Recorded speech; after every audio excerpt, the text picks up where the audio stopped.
আর তারা এত বড় বড় বিল্ডিং আর এত বড় বড় পাহাড় দেখে খুশিতে তাদের মনের ইচ্ছাগুলো একজন আরেকজনকে বলছিল।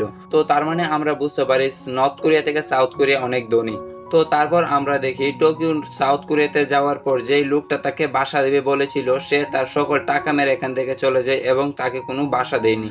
আর তার কাছে যেহেতু বেশি টাকা পয়সা ছিল না তার কারণে সে বেটের দেয় একটি ওয়েটারের কাজ বেছে নেয়, আর সে ফাঁকে ফাঁকে আবার বারে গিয়েও গান গাইতো টাকার জন্য।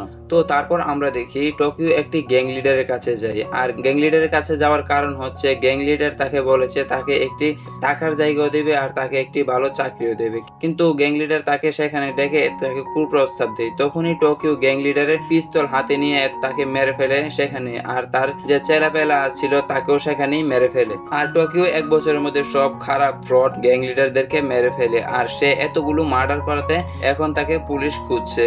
তো তারপর আমরা দেখতে পাই টোকিও আত্মহত্যা করার